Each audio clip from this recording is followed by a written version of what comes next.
Sorotan lainnya, saudara, sebuah pohon berukuran besar tumbang dan menutupi Jalan Raya Mutia, Rawalumbu, Kota Bekasi Sabtu kemarin. Akibatnya, akses jalan yang menuju Kota Bekasi tidak dapat dilintasi kendaraan.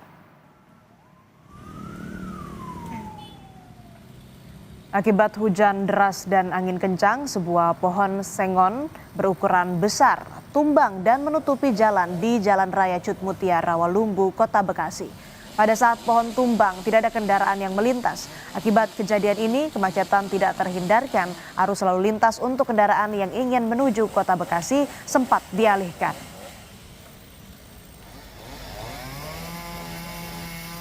Itu emang posisi hujan yang sangat deras, disertai angin kencang dan petir.